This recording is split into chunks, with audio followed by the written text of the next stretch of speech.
This is Marcus Whitney's audio universe. Like, you got to do the work. You got to show up and just do the work.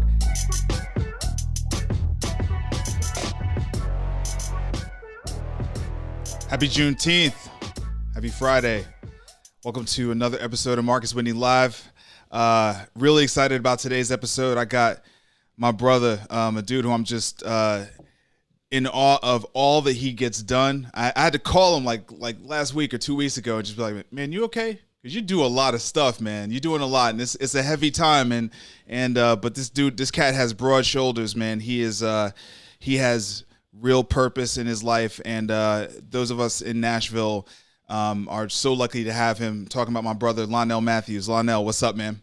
What's good, Marcus? Happy Juneteenth to you, and thanks for having me on. Hey, thank you, man. Thank you for being here. This has been something we've been working on for a minute. We've been trying to get the dates right, you know what I mean? But I felt like this was the perfect date to have you on. You know what I'm saying? This was the perfect date. Really good. I'm actually glad to be on for Juneteenth and be able to help celebrate that holiday and what that means to Black people in this country, in addition to what we're going to discuss on the podcast. So. Absolutely. And really quickly, we talked about a couple things we are going to talk about, but briefly, I do want to thank you for the work that you do, you and Ashford, leading up the My Brother's Keeper chapter here in Nashville. Can you just take maybe 2 minutes, talk about the work of My Brother's Keeper, as well as the event that you had earlier today? Because I think it's a great initiative and something people need to know about. Sure. So for those that don't know, My Brother's Keeper is an initiative that was started by President Obama in 2014.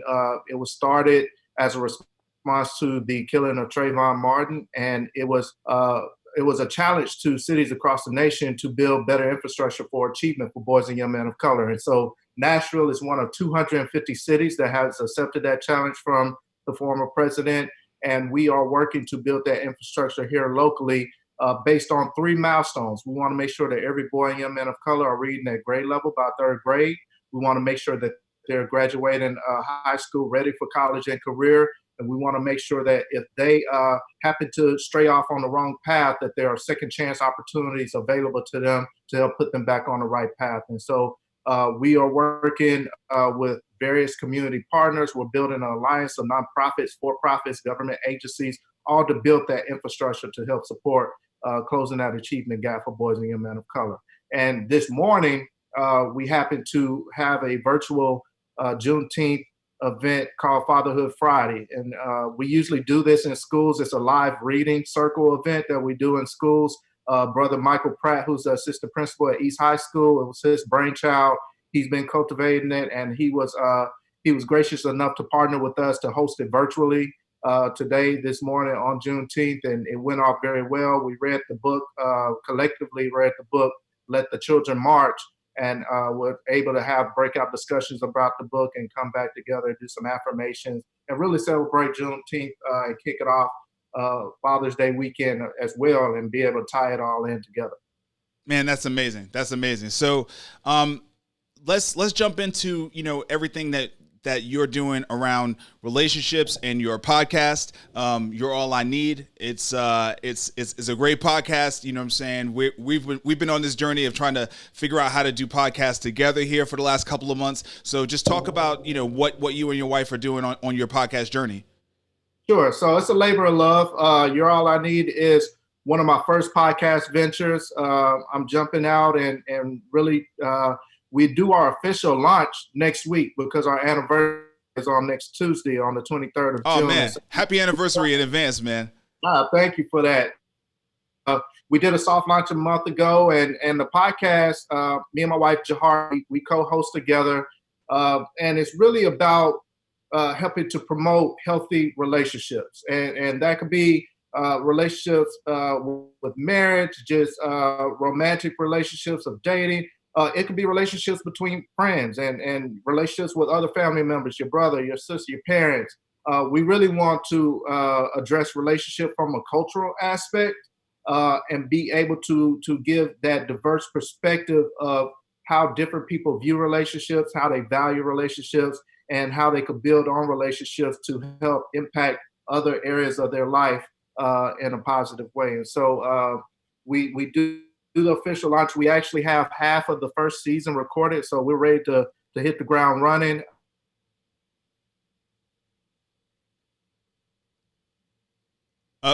Lonnell, hold on. You just cut out. Hear your audio. Okay. Are you no, back? back. Are we back? Okay, let's go. Sorry about that. So we should have the rest of season 1 recorded soon and ready to go. But we are going to be interviewing some great couples. We're interviewing people that help provide resources and supports for couples. It could be people that would help cultivate a great date night for couples. Okay. We're going to be doing some of our friends to talk about the dynamic of single people being in relationship with people that are in a relationship and how they may influence one another. And we're going to talk about, the good, but we're also going to talk about some of the tough issues. We're going to talk about finances. We're going to talk about those things that are sort of taboo to talk about in relationships. And so really excited about that. My wife is a much better voice than and so I'm glad that she's co-hosting. But I'm really excited to get on the production side and learn about podcasting. You've been a great help in helping me to learn more about just the production side and making sure that it's going to come across and our message is going to be communicated very well for people that are going to tune in. Yeah, man, that's what's up. So let's now shift into, what I came to know you for. The first time I met you, I didn't meet you. The first time I met you, I saw you on the cover of the Nashville Scene. For that story about the next mayor, right? Yeah. And I was just like, man, who is this guy? You know what I mean? Like it was just such a strong cover story.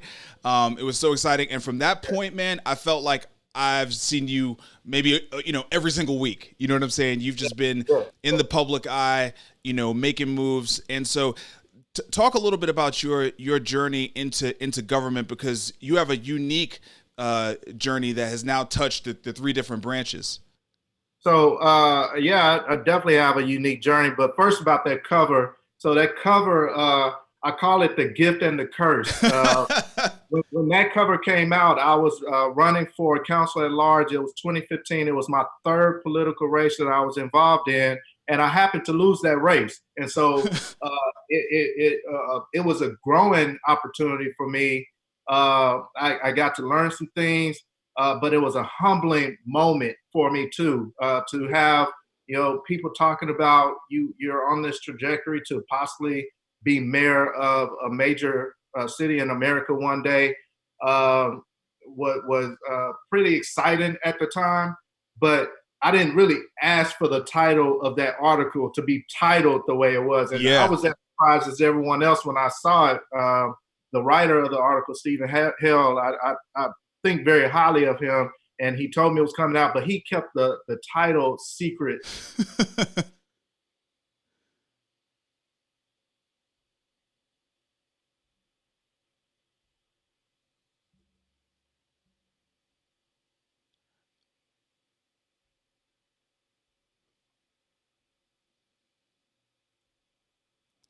Can you hear me? I got you again. Okay, so pick back up when you were talking about that he kept the title secret from you. Yeah, so Stephen Hill, he kept the title secret from me until the article was released, and so I was just as surprised as everyone else to see what the title was. But it was a very humbling article, and it was a humbling experience going through that race and losing that race in 2015 for council at large. For me to really look back on what my career was in government up until then, but also looking forward, like what was my purpose to continue down this road and continue on this journey. And so that article talked a lot about my backstory, which a lot of people didn't know until that article came out. And so you're freezing on me a little bit. Your screen, just let me know if you're getting the keep going. Okay. So a lot of people didn't know my background before that article came out, and so it really gave me this relief to be authentically myself in the position positions I was holding. But I got into government in 2007. I was 26 years old when I jumped into my first race. And I ran for Metro Council in Nashville because at that time, my brother was shot and killed a year before. And I had gone through this year, actually about a year of depression before making the decision that I was going to run for council. And for me, it was really about finding my own personal purpose and my contribution to the community. But it was also about helping other families not experience the experience that my family experienced. And so I wanted to find a way to address some of the issues that led up to the incident that my brother found himself in. Mm. And so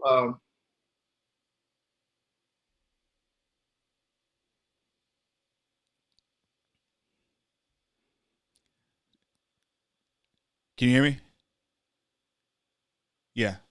It's just one of them days, man, with the internet. Let's. I hear you now. There we Okay. go. Yeah, it's just one of them days with the internet. We're gonna push through though. Keep going.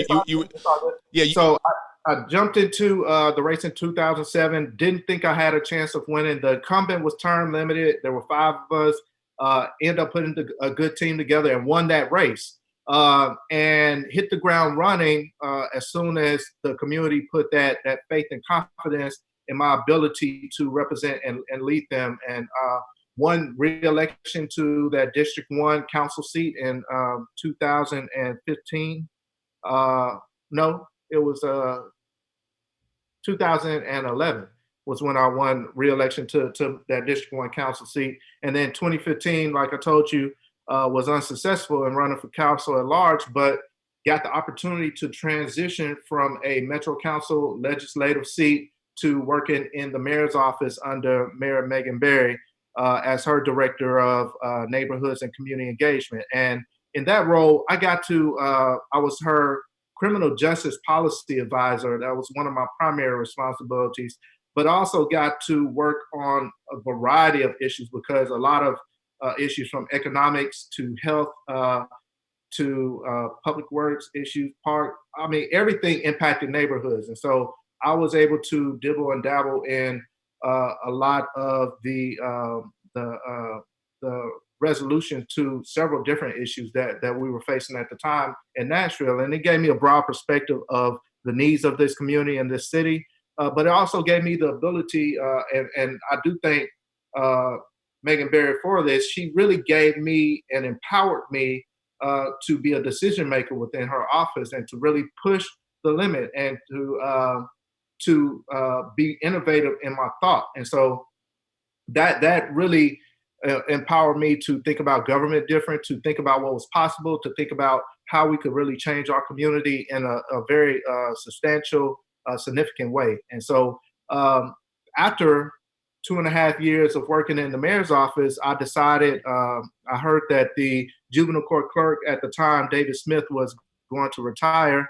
Had a conversation with the juvenile court judge, Sheila Calloway, one of my favorite judges. She's amazing. In Nashville, and decided that I was going to throw my hat back in the name back in the hat for another elected office. And I ran for a juvenile court clerk in 2018. And I didn't realize this until after I had gotten elected, but I won the race in 2018. And I quickly realized that I was one of few people in Nashville that had had significant leadership roles in all 3 branches of government here, legislative, executive, and now judicial. And so it really provides me with a unique experience, first of all, but also just a unique opportunity to lend a very unusual perspective on how we draft policy, how we adopt policy, and how we bring community in, thinking of every level of government and how they may affect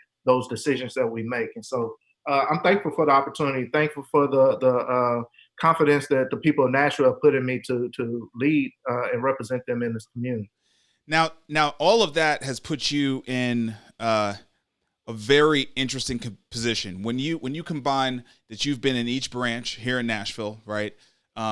You've had this background, this personal experience with the murder of your brother, Yes. and now you're also sort of a visible leader in the community. When a moment in time like the one that we're in right now happens, how has this hit you? Like you have a job to do, but then you also have a job to do, right? People are looking to you to use your voice and to represent and to almost like model for us, like what should we be, saying in a moment like this? How have you felt that weight? So thank you for the question. I like how you framed the question, and I know we're both music heads, and I just happen to, it's Friday, so new music is released and pushed out, and I happened to read a couple articles about J. Cole and No Name, who are two hip-hop artists, and how they're in this spat over J. Cole and other top-selling artists not using their voice effectively. And so when you framed it like that, that's one of the first things I thought about was have I been responsible in the way that I've used my voice. But I can't say that, there's a lot of pressure, there's a lot of weight on my shoulders in moments like these. I do feel a responsibility to help be a voice for those that don't have platforms like mine, that don't have the audience or ears of people that may be decision makers that can cause the type of change that we really want to see in communities. And so I've been very intentional and deliberate about when I have used my voice to represent what I'm hearing from other people. And I've been in a lot of conversations. And so I make sure that I'm able to represent their interests, their perspectives in on my platform. But I'm also cognizant that the person receiving the message has to be where they are receptive. It can't be too intimidating. It can't be too aggressive to where they get on the defensive. If we really want to see change, the message has to be clear. It has to be concise, and it has to really be focused on the actions that we want people to take in this moment. Mm-hmm. And so I've been trying to be deliberate about. I've tried to provide some historical context for people, and for conversations I've had where people have told me pretty explicitly that, hey, I'm ignorant to a lot of the things that are being discussed right now. Can you help educate me? Can you help me comprehend? Yeah, I want to provide that comprehension. I want to provide that historical context. I want to give them the perspective of why we have the frustration and some of the anger that they're seeing in media and on social media and in different places. I want them to fully understand that, but I also want them to understand there is an agenda, there is a resolution and a pathway for us to address these issues that we've had in the past. And here is that pathway. Here are the things that we need to be thinking about doing. And even in doing that, I always get the question like, okay, so how can I help? I don't really see that as as something for me to do. And I think that's been the biggest challenge is reminding people in different sectors, different industries, different positions that they all have a part to play in this. And I think you've been able to do that recently with your letter to the healthcare industry in Nashville. And after you did that, I started to think about, okay, have I spoken to people in the area where I have worked in a very significant way? And I've actually started working on an op-ed to talk about campaign financing and how it's very difficult for minority candidates to even raise money to run a viable campaign to try to represent the people from their community and right. And if we really want to have this diversity in leadership, especially for elected offices, we have to think about are we putting our dollars and resources where they're most needed to get that result. Man, you just said a lot there, and thank you for highlighting the letter that I wrote to the healthcare industry. I had no idea that it was going to have the impact that it's had, but it just shows, man, this is a moment where people are looking for They're looking for people to use their voice, and not in any way that isn't relevant to their experience or to the power that they have, right? You know what I mean? Like, I can't speak to criminal justice, right? I have no, other than being a citizen. I mean, I could speak to it as any other citizen might be able to speak to it, but I don't have experience or power in that world. But I happen to know the healthcare world, and so for you, you are very, very established in the political world, and I just know that you've navigated this well so far. Especially you and Ashford speaking on the local news on behalf of my brother's keeper. That was powerful, man. That was a powerful use of your words and your voice. So I did want to highlight that.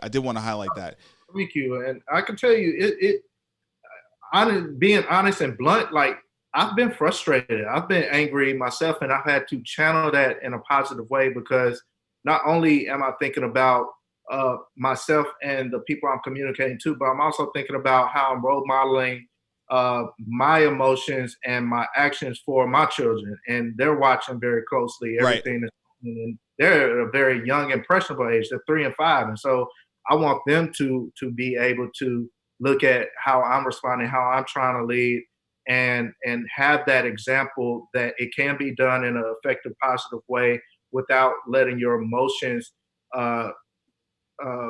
guide you or be front and center. They could be in the back, kind of pushing you and driving you, but don't let your emotions get the best of you when you are trying to lead, and remain focused on what the end goal is. Absolutely. So you and I have both graduated from Harvard Business School's Young American Leadership Program. And a big part of that is about the important role that cities are going to play in the future of this country. They bring together cohorts of leaders in cities, young leaders in cities, 10 different cities, I think it is. Every year they bring a new cohort. And one of the big aspects of it is the opportunity to bring entrepreneurship into government. And I know that, from your time serving in Mayor Berry's administration, and then I think probably double down from your experience up at Harvard, spending time with Mitch and everybody, that this has been something you've really taken to heart. Can you talk a little bit about, what you learned through your cohort experience, the Young American Leaders Program, and then the areas where you've tried to implement it or where you see there's opportunity to implement entrepreneurship in government? So even before I was working in the mayor's office and the executive branch, when I was first elected to council, I was very young, and I went into that role thinking about how can I really innovate. I didn't know about entrepreneurial governance or that as a concept or construct at that time, but I was fresh, I was green, and I wasn't really traditional in the sense of how I wanted to be seen as a public servant, as a political elected official. And so I went into it eyes wide open, like, I'm here to create change. I'm here to really push the envelope. I'm here to break apart that good old boys club and the way things have always been done. And so my first couple of years, yes, I was learning, and I had this huge learning curve. But in the midst of that, I was challenging at the same time. And it wasn't until I got in the mayor's office and started working in the mayor's office under Megan Berry that I felt empowered to do that in a very when you have the leader of the city telling you verbatim, hey, I want you to feel free to speak on my behalf in your position. Wow. And that was, I have to really thank her for empowering me like that. And she did it very direct. It was just me and her in her office. And she told me, she said, look, I'm not concerned with the decisions you will make. She said, we work together. And for people that don't know, me and Megan Berry served on council for 8 years together. So we knew each other very well. We knew each other's politics, each other's beliefs, morals, values. And so when she told me she trusted my ability to represent her and make decisions on her behalf, that really gave me the opportunity to engage community on a different level. and to be able to gauge them in an authentic way to say, hey, what is your concern? What's your need? What's your issue? And let's really think creatively about how we could address that issue. And so, and when I went to Yap, and Mitch Weiss was talking about this from Mitch Weiss from Boston was talking about entrepreneurial governance. He kind of affirmed it and validated and gave me something to call it. Yeah, It was just my personal approach to how I wanted to lead, but he actually validated it and gave it this nice branding, and so I brought that back from that experience. I was doing a lot of work in the criminal justice area. We were talking about violence interrupters, and so started to explore that. And a local organization, Gideon's Army, Rashida Fatuga, who leads that organization, I met with her on numerous occasions and introduced her to the concept and helped her put together a local plan for bringing that to Nashville. And now they're pushing that in the conversation of what police reform or reimagining public safety could look like. Mm-hmm. That was one instance. I looked at different technologies. I really looked at how government, especially here in Nashville, were behind the eight ball in applying technology and using technologies very effectively. And one thing that we were talking about was a technology called ShotSpotter at the time. And we were talking about it in terms of trying to reduce gun violence. And so using sound technology that could pinpoint where when gunshots happen, exactly where they are, and triangulate it and report it to police without the community having to do it, because so many oppressed communities or marginalized communities don't or have this culture to not call the police when incidents happen.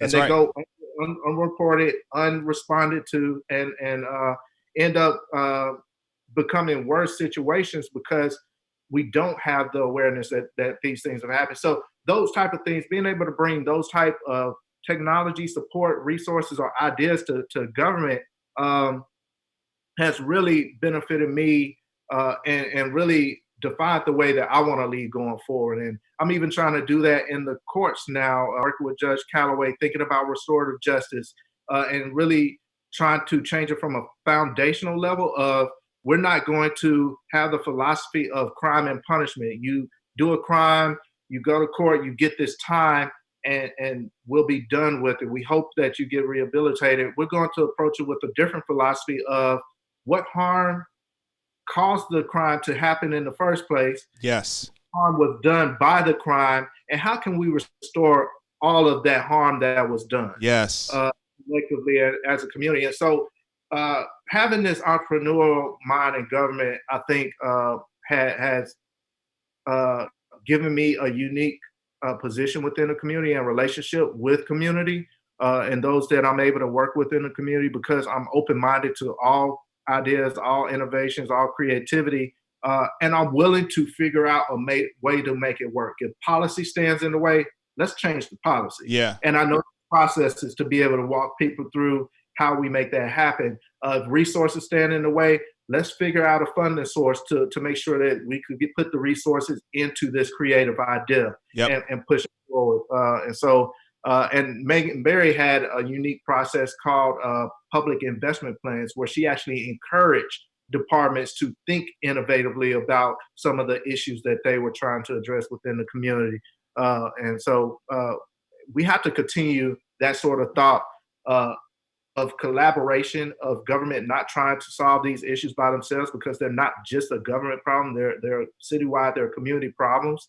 And if we promote more collaboration between sectors of profit, nonprofit, government, then we'll see better results. And just a final point to bring it home to what we're experiencing right now, it seems like that's going to be a requirement, right? Like when I'm looking at the People's Budget campaign that's happening here in Nashville, and I don't think it's limited to Nashville. I think there are cities all over the country right now that are taking a very close look at the municipal budget and, are asking for, at a minimum, reform, in many cases to, quote unquote, defund the police.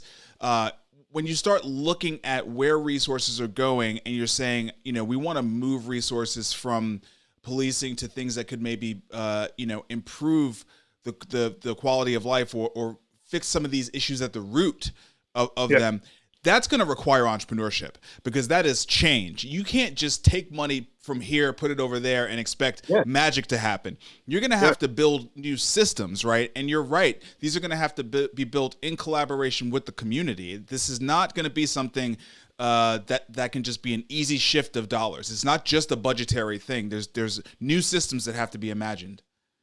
Yeah, and honestly, Marcus, the technology is out there. You know, other cities are doing community participatory budgeting very well, and have, you know, apps that community members could go into, and they have the budget and they can move money around and submit it to the government to review in a collective format. And we've actually tried that to some degree here with some of that technology, tested it out, introduced it. But we haven't really gone deep enough in our budgeting process. Like, we have to be able to disrupt the process that we put in place of how we approve a budget, how we propose, approve, give the community time to dissect. We have to be really open-minded. You do have to have the will of those that are in leadership. You have to make sure that they have this openness to this entrepreneurial approach to governing. Yeah, and you have to believe that there's something wrong at the systems level, right? You know, I think what you just said about the budget process, I consider myself to be a pretty smart guy. I sit on a bunch of boards. I look at budgets all the time, okay? I don't get enough of a heads up on the Nashville budget, and it's so complicated that I almost like throw up my hands, honestly, you know? Yes, yeah, and that was a frustration when I was on the council. In the council, who has final say so over our budget, they only get a month to sit with the budget before they have to approve it. And you know, we really have to be more thoughtful. I've had conversations with council members recently about the idea of divesting in policing and reallocating funding, and all of those conversations, we've concluded that it's going to take longer than just this moment to figure out what that really looks like, and to get very widespread buy-in to that concept. And so I've told them, hey, use this opportunity to only think about police reform and what you want to accomplish there, but also think about disrupting the budget process, because that needs to be the larger conversation of, you know, the community needs to be more involved with this budget. The council needs to have more time with it. And this process is too convoluted to continue in the way that we have been. Completely agree. So, look, man, we fought through some tech issues, but thank you for hanging in there with me. I'm going to let you get back to enjoying Juneteenth with your family and with the community. Any final words you just want to leave?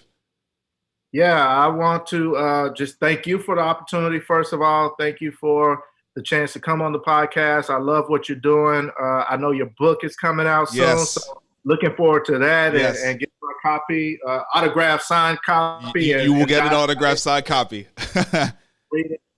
reading that.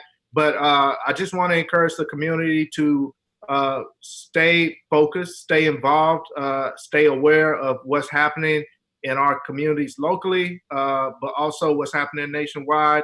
And to, at the end of the day, what's foundational to everything that's going on are the relationships that we have. And so make sure that you're cultivating, make sure that you're protecting those relationships, make sure that you're holding them and handling them with care, whether that be your family or the people in your household, your friends that you talk to, and use for support and offer support to.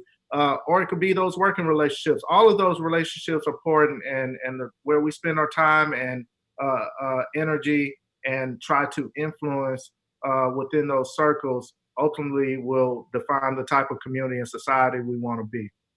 Lonnell, man, you're an inspiration, man. Thank you so much. Everybody out there, you can follow Lonnell at Spread Love with LM, Inspire with Lonnell on Facebook and on Instagram, and LonnellMatthews.com.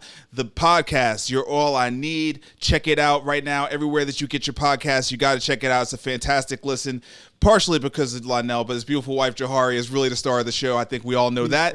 Yeah, as Lonnell said, I got a book coming out, Create and Orchestrate, June 30th, 2020. This year, it's like less than 2 weeks from now. I'm so excited to get it out there in the world. You're listening to this show. You need to be subscribed to the podcast, Marcus Whitney's Audio Universe, on Apple, Spotify, Google, iHeartRadio, SoundCloud, on and on. Follow me everywhere online at Marcus Whitney. Go to marcuswhitney.com to sign up for the newsletter. And that is it. I'm out of here. I'm looking forward to spending the rest of the day with my family, and just grateful for this new awakening that we're having in America about the importance of acknowledging the experience of Black people, and especially the descendants of the 12 plus million Africans who were stolen and brought here to do economic labor, and were deprived of self-ownership, of dignity, of their culture.